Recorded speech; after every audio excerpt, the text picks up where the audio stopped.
Tariffs are back, but not just as a political talking point. Now they're sending shockwaves through the bond market. We're seeing it in builder sentiment, home affordability. And really, the question that a lot of you guys have out there is how long is this chaos going to last? In this episode, we're going to talk about exactly how these tariff moves are disrupting the housing market, what's at stake for buyers and sellers, and what you're likely to expect over, say, the next 90 days.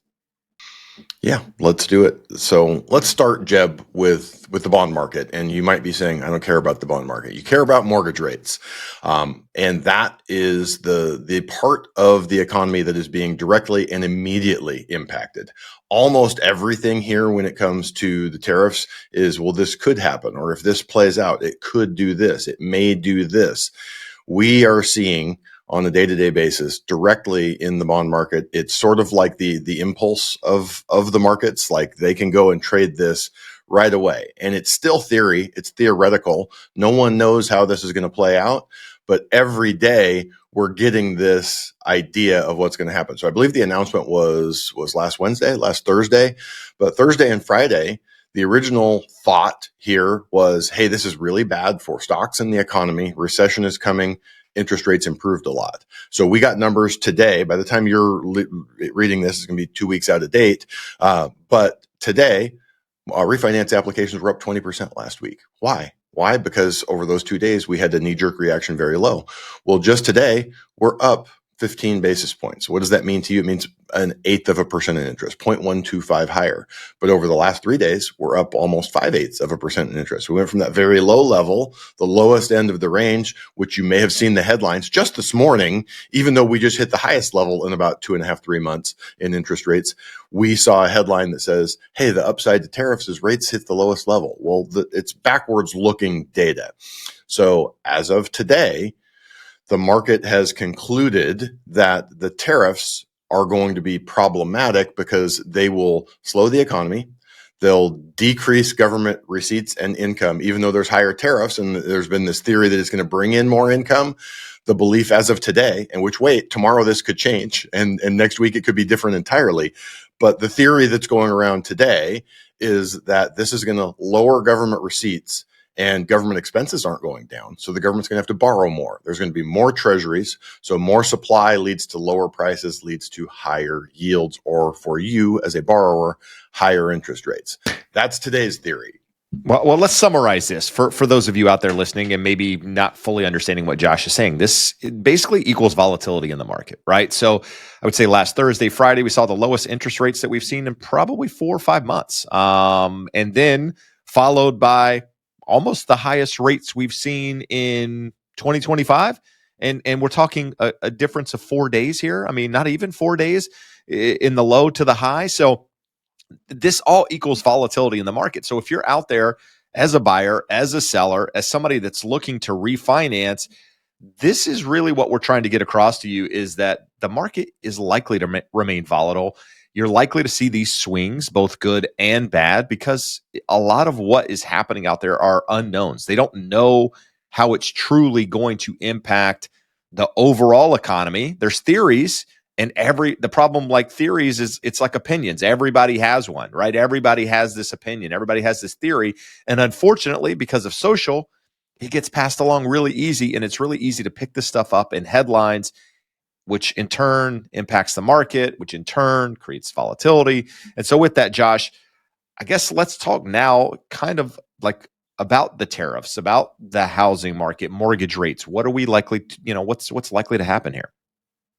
Well, I'm just looking here at the chart just to quantify it for you guys. At the best levels last Friday, the 10-year was at like 385, and the worst levels this morning, 450. That's 65 basis points. And it roughly translates over to mortgage rate. So 0.65% worse from the best levels to the worst levels in the last 5 trading days. So what I like to say, Jeb, one of your sayings is, hey, if you like the rate, lock it. I don't think anyone likes rates where they're at right now. If it doesn't have a 4 handle on it or lower, no one's going to like it. But if it works and you're comfortable with it and say, I can make that payment, I can buy this house, or it makes sense for me lowering my payment to refinance it, there is too much volatility for anyone to tell you they know what's coming next, or what's likely to happen tomorrow. And before you share what you're about ready to think, Jeb, the best example, I have a listener just got an offer accepted on Sunday. They reached out to me on Monday. They had been working with the realtor's preferred lender, and he just wanted a second quote. Well, the terms weren't all that bad, but the wizard that he was working with on Monday says, hey, I think rates are going to go down. I don't think we need to lock this. And now he's looking at least 0.25% worse interest rate.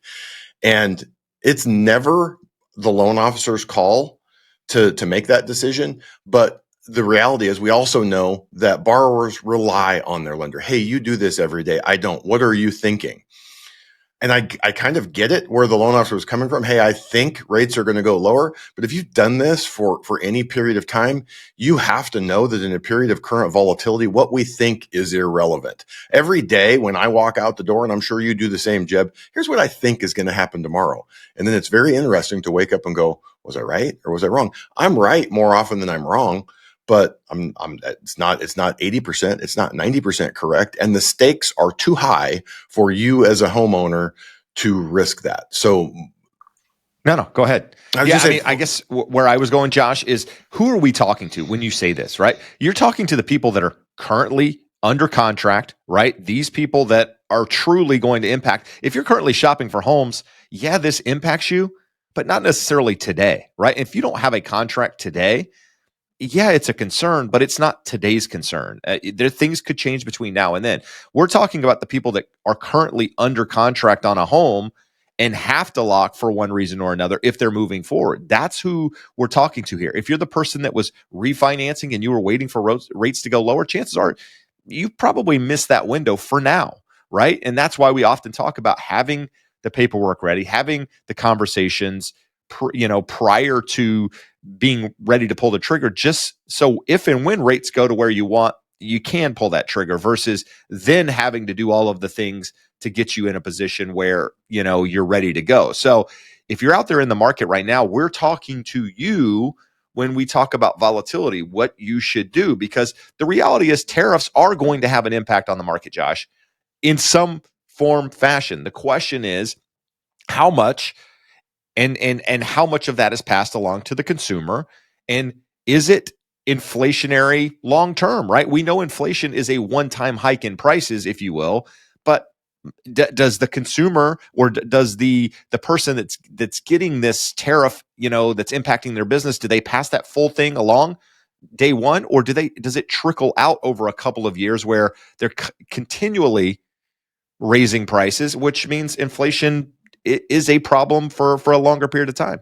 Everything you just said, Jeb, is true, but compound that by the fact that we don't know what these tariffs are. We saw the little whiteboard last week at the meeting. We saw the math, the nonsensical math. And I don't say this. I mean, if you're a super diehard Trump supporter and that upsets you, go back and watch it. It's nonsensical. Peter Navarro is local here from Irvine. He's an economist. I'm a side with Team Elon on this one. He is a moron. That you come up with a plan of, hey, we have a deficit with these countries in terms of trade. Let's set a tariff equal to 50% of that deficit. Those are two different things. So like using that and saying I have a mathematical equation to do something is like, this is insanity. And to do it across the board, let's just say, there was a very good Twitter thread going around that the guy wrote an open letter to Trump. And he started basically by saying, and he's a financial guy, markets guy. And he starts by saying, I'm with you. I agree that something needed to be done. I agree that tariffs are a reasonable thing, but what you've done is insane. And one of the examples in there was Lesotho. If you've ever heard of Lesotho, I have not. I'm sure I did somewhere in a geography class back in high school.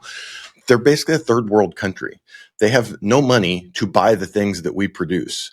They do produce some things that we want to buy. You know what that by nature creates? A trade deficit. We are going to buy stuff from them. They can't afford to buy the stuff. So why would we tariff those people?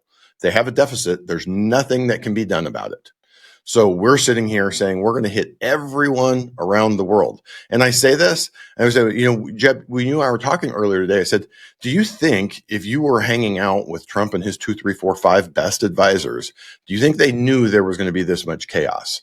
So we talk about volatility, we talk about chaos. He is not afraid of that. So like part of me says, this isn't unexpected for him and he's comfortable with it.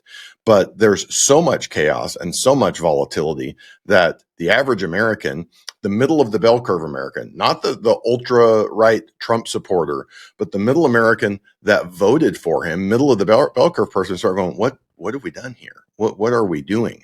So hopefully we get some of that clarity. And this isn't about politics. This isn't about who you voted for. So if you're a never Trumper and you hate Trump and you're sitting there going, hey, preach on, brother. It's not about that. For me, I'm sitting here saying, what economically is happening right now? What are the actual objectives that we should have?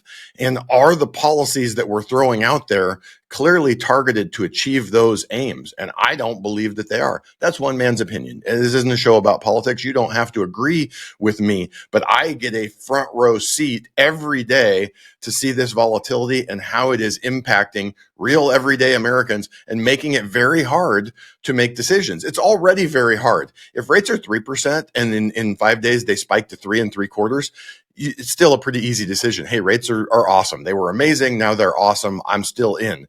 When they're at the high end of your range and you're like, hey, rates are almost down to 6.5. I can do 6.5. I'm comfortable with that. You go out and put a property under contract and you call me and I go, hey, it's actually at 6.99 today. Like that's uncomfortable. And that's the type of real world volatility that we're dealing with. And it is unnecessary. The aims, the goals, the objectives of this administration are probably quite valid, but the approach is making unnecessary chaos for us as mortgage professionals, for you as realtors, and more importantly, the Americans that we serve on a day-to-day basis.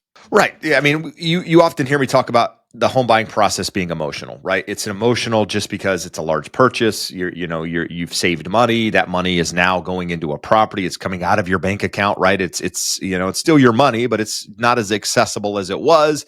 That's an emotional thing. And then you tie up on top of that the idea that prices are high, affordability is low, rates are bouncing all over the place. So this uncertainty, right? Uncertainty, volatility, all in the same thing is essentially the same thing. So the question is, Josh, I mean, in my opinion, higher rates, lower demand, slowing housing market. At the moment, about 35% or so of homes on the market have some sort of price cut. Inventory is picking up across the board in most areas, even though 30+% of it is in two major markets, being Florida and Texas. So take that aside, inventory is increasing. Even here locally, it's increasing, not back to 2019, but it's headed higher. How does one in a volatile market like we're in at the moment prepare? What do they need to do? Because that's who our audience is, right? They've decided they want to become homeowners. They're not the crashers. They're not the doomers out there. It's, hey, I want to become a homeowner. What do I need to do to prepare? I think you have to get even more clear on where you are on that spectrum. You have the person that's nervous Nelly that would be interested in buying a home, but just can't get themselves over it. I'm worried about the affordability. I'm worried I can't handle it. I'm worried what's happening with rates. I'm worried what's happening with the government. I'm worried with what's happening overseas, all of these things, and they just can't get themselves to do it. Then you have the other person that says, hey, I have an amazing job. I've got great money in the bank. I've got an 800 credit score. I'm buying below my means. Talk to a borrower in Houston that could have bought $1 million home and he's looking to buy a $320,000 home. That guy is going to make the decision from confidence in his life. Now, the reality is most people are somewhere in the middle. You need to be more towards that level of confidence versus in the middle on that spectrum of, am I worrywart or am I all in? You need to be more confident than ever. We have a buyer, Jeb, that you just got an offer accepted last night that the offer was rejected. They went with someone else last week. That falls out and they come back and they go, yeah, we'll take it. Well, from Thursday of last week, whenever you wrote that offer to today, we had rates dip, we had rates shoot up. Yesterday, when they were getting ready to accept the offer, we're looking at it going, hey, probably about the same as when we wrote that offer Thursday, despite a dip and then a spike. Well, now today they're worse. Those folks are buying below their means as well. They could buy a more expensive home. And from that perspective, they're going to look at it. They're not going to be happy, but they're probably going to be comfortable with it. And that's where you have to be. If you feel like you are uncertain, it would be a reasonable decision to give it 90 days to sit here and go, hey, I'm in the middle, but I need to get to a greater degree of confidence that this is the right decision for me today than it otherwise normally would be. I had some buyers in January that right at around the time of the inauguration, she worked a very good job in the private sector, but their industry depended on a lot on government grants. And they were worried, hey, these government grants don't come through. We could get downsized. I could have a pay cut. She didn't think she was going to lose her job, but they were looking at a fairly expensive home. And within about 45 days, it all played out and she was comfortable and came back. They went out looking, got something under contract, and we closed last Friday. And they're very comfortable because they thought it through and they made the right decision for them. So I don't know if that was necessarily the question you were asking, Jeb, but to me today, you need to be a higher degree of confidence than maybe what you would have had to be to do this last June before we had the degree of volatility that we're experiencing today. Yeah. And I think it's also important to note that, again, 40% of the homes that are owned in the United States are basically owned free and clear. There's no mortgage on those homes. So higher rates don't impact those people. And about 70% of the 60% that are financed have an interest rate below 5%. So those people are still in a much better position than the people that bought 6 months ago, 8 months ago, whatever that number is. So I think it's important to know that there's not going to be some huge influx of people just selling their homes because of the craziness out there in the market. It's the people that need to sell will sell, right? I have 3 listing appointments this week, 2 today, actually. And of the 2 today, one's a divorce situation. They basically have to sell. The one that's happening later in the day is a past client who she lived with her father. Her father has passed away. The siblings all together have agreed that they need to sell the property, and they want to split that. And then the other one that I took late last week, she's moving to Washington. So it's not people that are thinking, hey, this is the end, I've got to get out. It's, hey, I'm doing this because I've got a plan and I'm trying to execute on that plan. And so I think that's important to note out there. So if you're somebody that is going through the process, you have to understand your situation, right? Is it the right time for you? If it's not, that's okay. Like, again, I think Josh and I have we belabored this point that, you don't have to rush out and go buy a house in this market. I mean, I don't think the market's appreciating fast enough where you're going to get left behind. But at the same time, if you're someone thinking that things are going to get just way less expensive by waiting, I think that you need to sit back and just understand how all of these pieces fit in together. And it doesn't necessarily mean that, you're going to see it. The housing market is not a stock market, right? You need a house. You don't need a stock. 100%. And the one stat you didn't throw in there, Jeb, for the 60% of people with mortgages, the average loan to value is under 60%. They have almost 50% equity in their homes. So when you look at that, combined with the ultra low interest rates that most of them have, the cost of owning is way, way less than renting. So if you've ever owned and considered selling and renting versus selling and buying a bigger home, selling and relocating to another part of the country, it's a hard one to think in terms of, hey, I'm going to sell and rent. Some people have the personality and makeup for that. Once you've owned a home, that's a pretty tough decision to make, especially when renting is likely to be more expensive than owning. You may have a lump sum that you're going to drop in the bank, and that would feel good. Most people just don't make that move. So from that perspective, the other thing that I would say is know your market. You talked about Florida and Texas having the biggest increases in inventory, and Florida is much, much higher than Texas. So different parts of Texas are very different. It's a big state. It's a country size state.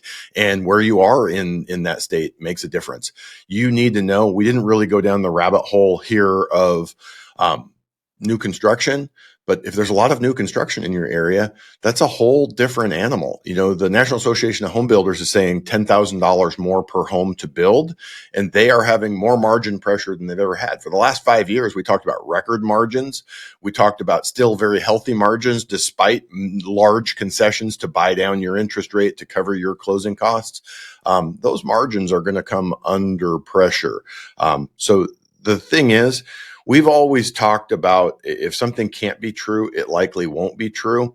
The way these tariffs have been rolled out, it can't be. Like if they were in place and stayed there for the next 5 years, there would be massive problems. So they're going to get modified. They're going to get changed. They're going to get negotiated. It's sort of a bullish way to negotiate, to say, hey, I'm going to hold this club over your head. And if you don't want me to drop it, then let's negotiate.